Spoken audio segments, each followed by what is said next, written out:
Mukunda jewellers తెలంగాణలో మొట్టమొదటి factory outlet మన కొత్తపేటలో ఫిబ్రవరి 14న గొప్ప శుభారంభం. అందమైన ఈ శుభారంభంలో ఎన్నో విశేషాలు. ముకుందా జ్యువెలర్స్ కొత్తపేట. సరే, ఇప్పటివరకు చాలా సర్వేలు వచ్చాయి. అంటే రీసెంట్గా వచ్చిన సర్వేల్లో టీడీపీ అధికారంలోకి వస్తుంది, టీడీపీ ఉన్నపలంగా 17 ఎంపీ స్థానాల్లో గెలవబోతుంది, వైసీపీ కేవలం 8 స్థానాల్లో గెలవబోతుంది అనేసి అయితే ఒక సర్వే విడుదలైంది. దానిపైన పెద్ద ఎత్తున చర్చ నడుస్తుంది. వాస్తవం అంటారా? అలానే జరుగుతుందంటారా? చంద్రబాబు గారు గ్లోబల్ ప్రచారం సార్. ఆయన ఢిల్లీ వెళ్ళినప్పుడల్లా ఎవరికొవరికి ఏ ఛానల్ వాళ్ళకి యూట్యూబ్ వాళ్ళకి డబ్బులు ఇచ్చేసి ఇలా క్రియేట్ చేసుకుంటూ ఉంటారు. ఎందుకంటే ఆయన ఎప్పుడు కూడా ఒకసారి అసలు నిజాయితీగా గెలిచే ప్రసక్తి లేదు సార్. ఎప్పుడు ప్రజలను మభ్యపెట్టో, ప్రజలను మోసం చేసో, ఈ పేపర్లో ఇచ్చో, టీవీల్లో ఇచ్చో, ఎందుకు ఎక్కడికి ఎలా గెలుస్తారు సార్? అసలు నాకు అర్థం కాదు. ఏ విధంగా గెలుస్తారండి? జగన్ చేసిన సంక్షేమ పథకాలు ఎలా ఉన్నాయండి? ప్రజలకు ఎంత సేవ చేశాడు సార్? ప్రజలే చెప్తున్నారు సార్. అన్ని మంచి పనులు చేసి ఎలా వస్తాయి? 17 కాదు, 5 సీట్లు గెలవమని చూద్దామండి.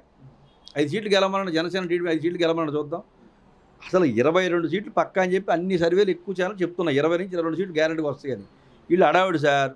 ఎందుకంటే రకరకాల అడావుళ్ళు మీకు తెలియదే ఉంది. ఇవన్నీ గ్లోబల్. చంద్రబాబు గారు అంటేనే మాయల మాంత్రికుడు. మాయల మామూలు మాయ కాదు. జనాలకు తెలుసు చంద్రబాబు గారు మాయలు ఎవరో పడేవాళ్ళు లేరండి.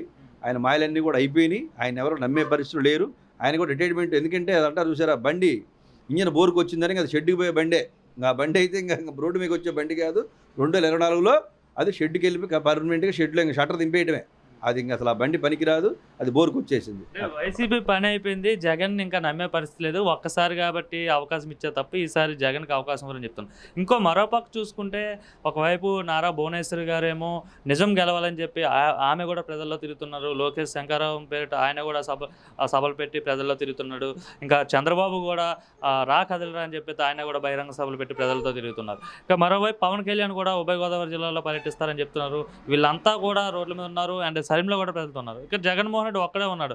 సో జగన్మోహన్ రెడ్డికి ఓటమి కన్ఫర్మ్ అయిపోయినట్టే అంటున్నారు చాలామంది. సార్ వీళ్ళందరూ ఎందుకు గెలుస్తున్నారు సార్? జగన్మోహన్ రెడ్డిని ఏం చేయలేక కలుస్తున్నారు సార్. ఇప్పుడు మన ఇండియన్ సంస్కృతిలో ఎవరైనా స్త్రీని మనం గౌరవించాలి. నారా భువనేశ్వరి గారు కూడా ఒక అక్కలాగా చెప్తున్నాం. ఎందుకంటే ఒక సిస్టర్లాగా భావిద్దాం. ఎందుకంటే పాప ఆమెకు రాజకీయాలు తెలియదు. ఆమె కూడా రోడ్డు మీకు లాక్కొచ్చాడు మహానుభావుడు. ఆమెను ఏం అనకపోయినా కూడా ఈయన ఊడికి ఏడ్చేసి పెడపలు పెట్టేసి కచ్చీలు అడ్డం పెట్టుకుని ఏడ్చేసాడు. ఆమె నిజం గెలవాలంటే ఏం నిజం గెలవాలి? చంద్రబాబు మా ఆయన గారు తప్పులు చేశారు సార్, 27 షేర్లు తెచ్చుకున్నారండి, వాటిలో శిక్షలు పడాలి కోరుకోమని చెప్పి తిరగమని, నిజం గెలవాలని కోరుకొని తిరగమని చెప్పండి. ఎవరిని? భువనేశ్వర్ గారిని. 27 షేర్లు అండి. వ్యవస్థలు మేనేజ్ చేసి ఎన్ని అరాచకాలు చేశాడు, ఎంతమంది ఏం స్కాములు చేశాడో మొత్తం 27 షేర్లు ఉన్నాయి ఆయనకి. నిజం గెలవాలంటే చంద్రబాబు ఖచ్చితంగా పోయి అరెస్ట్ చేసి లోపల కూర్చుంటే అప్పుడు నిజం గెలుస్తుంది. ఆమె తిరగమని చెప్పండి. ఇప్పుడు పవన్ కళ్యాణ్ గారు అంటారా, కుర్రోళ్ళు ఉన్నారు కదా సార్ పాపం. జనసేన అంటే మీకు తెలియదు, అంతా యూత్ ఫాలోయర్స్ ఉంటారు. మీటింగ్లు పెట్టుకోండి ఏముందంట. ఆయనకి వచ్చే పర్సెంటేజ్ ఎంత? 4%, 5% వస్తుంది. అది పవన్ కళ్యాణ్ చూసి భయపడుతుంది వైసీపీ, జనసేన చూసి వైసీపీ వాళ్ళు పూర్తి ఎత్తున భయపడుతున్నారు అంటున్నారు. మరి పవన్ కళ్యాణ్ చూసి దేనికి భయపడాలి సార్? ఒక మాట చెప్పండి. పవన్ కళ్యాణ్ చూసి దేనికి భయపడాలి? ప్రజాదరణ. ప్రజలు వచ్చారుగా. ఇప్పుడు గతంలో 2009లో ప్రజారాజ్యం పార్టీ పెట్టినప్పుడు చిరంజీవి గారికి విపరీతంగా వచ్చారు సార్ జనాలు. విపరీతమైన జనాలు. ఎందుకంటే వ్యక్తిగతంగా చిరంజీవి చాలా మంచి మనిషి అండి. చాలా వ్యక్తిగతంగా చాలా మంచి మనిషి. ఎంతమంది వచ్చారు జనం? ఎన్ని సీట్లు గెలుస్తున్నారండి? జనాలు రావడానికి ఓటేయడానికి చాలా తేడా ఉంటుందండి. చాలా డిఫరెంట్ ఉంటుంది. అసలు సమస్యలే sir. Pawan Kalyan vote share 4% లేదా 5% అంతే. జనాలు వచ్చినంత మాత్రం ఓట్లు వేస్తారండి. ఏం చేశారు సార్ మంచి? ఇప్పుడు మీరు 14 ఏళ్ళు ఉంది పార్టీ పెట్టి, నువ్వు 14 ఏళ్ళు ఏం చేసావు? ప్రజల తరపున ప్రజా సమస్యలపైన పెద్ద ఎత్తున పోరాటం చేస్తున్నారు కదా.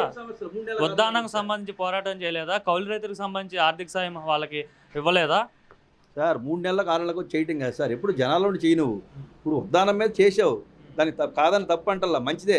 రైతులకి ఏదో ఊరికే మీటింగ్ పెట్టి 1 లక్ష రూపాయలు ఇచ్చావు, అది మంచి పని కాదంటలా. ఎప్పుడు జనాలు ఉండండి. 6 నెలలకు 3 నెలలకు వచ్చి నువ్వు చేయటం కాదు. ఎప్పుడు జనాల్లో కంటిన్యూటీగా ఉండు. నువ్వు రాజకీయం చేయి. ఇప్పుడు సపోర్ట్ చేసావు. ఇప్పుడు 2014లో చేసావు, ప్రశ్నిస్తావు. ఏం ప్రశ్నించి 5 ఏళ్ళు ఎన్ని అరాచకాలు చేశారు టీడీపీ వాళ్ళు? ఎన్ని అరాచకాలు చేశారు? ఆ ఎంఆర్ఓ కొడుతుంటే మరి నువ్వు ప్రశ్నించావా? ఎక్కడ ప్రశ్నించావు? నేనేమంటానంటే, నువ్వు ఉందాతనంగా ఉండు. చంద్రబాబునేని జగన్నే సమానంగా చూడు. తప్పు చేస్తే ఖండించు. జగన్నేని ఖండించు, జగన్మోహన్ రెడ్డి గారిని ఖండించు, చంద్రబాబుని ఖండించు. అంతేగాని ఎప్పుడు చంద్రబాబు పళ్ళకి మోసుకుంటూ మంచి పనులు చేసి జగన్ విమర్శిస్తానంటే మేము మాలాంటి కార్యకర్తలు ఊరుకోండి. అది ఒప్పుకోండి. టీడీపీ జనసేన కూటమి అవడం వల్ల ఓటు బ్యాంక్ ఎక్కడ చీలట్లేదు. సో వ్యతిరేక ఓటు బ్యాంక్ చీలట్లేదు కాబట్టి వాళ్ళకి అడ్వాంటేజ్గా ఉంది, జగన్మోహన్ రెడ్డికి డిసడ్వాంటేజ్గా ఉంది అంటున్నారు. ఏముండదు సార్, వాళ్ళకి బలం ఉంటే వీళ్ళిద్దరే పోటీ చేస్తారు. వెళ్ళి మోడీ గారి కాళ్ళు మొక్కాల్సిన అవసరం ఏంటండి? బీజేపీ వెళ్ళి ఢిల్లీ వెళ్ళి మోడీ గారి కాళ్ళు మొక్కాల్సిన అవసరం ఏముంది? ఇప్పుడు మీరు స్ట్రాంగ్ అంటున్నారు కదా, పోటీ చేయండి విడిగా. ఇప్పుడు జగన్ గారు భయపడటం కాదు. జగన్ ఫస్ట్ నుంచి ఒకటే చెప్పాడు, నేను సింగిల్గా వస్తా, సింగిల్గా పోటీ చేస్తా, నేను మంచి చేస్తే నాకు ఓటు వేయండి, లేకపోతే లేదని చెప్పారు కదా. మీరు బలంగా స్ట్రాంగ్గా ఉన్నారు కదా, బాగా బలంగా ప్రజాదరణ ఎక్కువ ఉంటున్నారు కదా, మీరే చేయండి పోటీ, మీరు ఇద్దరే చేయండి. మళ్ళీ బీజేపీ గారికి కలుపుకోవాల్సిన అవసరం ఏం లేదు కదా. మళ్ళీ ఢిల్లీ వెళ్ళి మోడీ గారు కాళ్ళు మొక్కి అయ్యా మాకు కలుపుకోండి సార్, మీరు ఏం చెప్తే చేస్తాను సార్, సీట్లు ఇస్తాను మాట ఎందుకండి? మీకు బలం ఉంది, ఉన్నప్పుడు నిరూపించుకోండి, పోటీ చేయండి. మళ్ళీ బీజేపీతో మీకు ఎందుకు? అంటే సిద్ధం సభలు కూడా జగన్మోహన్ రెడ్డి పెట్టిన సిద్ధం సభలు కూడా ఫెయిల్ అవుతున్నాయి అంటున్నారు సార్. సిద్ధం సభలు ఫెయిల్ అయితే చిన్నపిల్లలు నవ్వుతారండి, చిన్నపిల్లలు నవ్వుతారు. ఎన్ని లక్షల మంది జనాభా వచ్చారు? ఏలూరులో 5 lakhs, రేపు అనంతపురంలో పెడుతున్నారు, రాప్తాడులో ఎన్ని లక్షల మంది చూసుకోమని చెప్పండి. డైరెక్ట్ రమ్మనండి సార్. ఆ పేపర్ వాళ్ళు, ఆ నాయకులు, ఛానల్ నుంచి ఒకసారి చూడమని, చూస్తే వాళ్ళు గుండెలు ఆగిపోతాయి. మళ్ళీ వద్దులేండి, ఆ గుండెలు ఆగిపోతే మళ్ళీ